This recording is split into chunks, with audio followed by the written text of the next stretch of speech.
ची किंवा 9ची गोष्ट आहे. मी चंदरची एक चांगली आठवण म्हणजे त्याचा समय सूचकता किंवा चहूबाजूने त्याचं कसं लक्ष असतं आणि हिंमत सुद्धा त्याची तेवढीच की आमच्या दोघा भाच्यांचा केळवणाचा कार्यक्रम गवळी साहेबांच्या घरी तेव्हा ठरवला होता. तर सगळे पाहुणे येणार म्हणून आम्ही सगळे त्या एका ठिकाणी जमा झालो. तर माझ्या मिसेसचं बाजू म्हणजे मागे पुढे काय याच्याकडे काही तेवढं तेव्हा लक्ष नाही राहिलं. आणि म्हणजे ते केळवणाच्या कार्यक्रमासाठी आम्हाला म्हणजे ओवाळायचं होतं.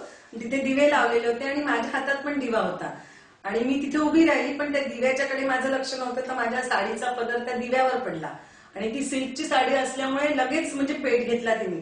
तर ह्याचं इतकं पटकन लक्ष गेलं आणि त्यांनी इतकं म्हणजे क्षणाचा पण म्हणजे विलंब न लावता त्यांनी लगेच त्या हाताने माझी म्हणजे साडीचा तो पदर दोन्ही हातांनी विझवला आणि त्यांनी स्वतःच्या हाताची काळजी केली नाही. बऱ्यापैकी भाजला तेव्हा. नंतर त्याचा आम्ही बघितलं पण तेव्हा म्हणजे आम्ही कोणी काही बोललो नाही, पण त्याच्यानंतर गांभीर्य म्हणजे मी काय म्हणजे आम्ही म्हणेपर्यंत त्यांनी म्हणजे कोणाला कळू पण दिलं नाही. तो तेव्हा म्हणजे त्या कार्यक्रमात विघ्न नको किंवा असं काही नको बा म्हणून तो मामी तू चालू दे तुझं वाण वगैरे असं म्हणून त्यांनी सगळ्यांनाच म्हणजे असं हे केलं. आणि नंतर मग जेव्हा आम्ही सगळा कार्यक्रम आटोपल्यानंतर जेव्हा बघितलं तेव्हा त्याला बऱ्याच पैकी म्हणजे भाजलेलं होतं.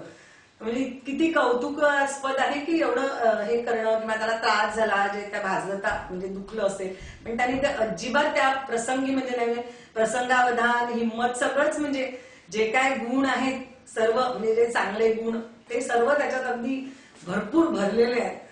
आम्हाला खूप कौतुक वाटतं बरं त्याचं आणि खूप आनंद पण होतो की अरे वा हा म्हणजे इतका छान मुलगा आणि आपला भाचा आहे असं त्याच्याबद्दल म्हणजे अभिमान वाटतो आम्हाला खूप. थँक्यू.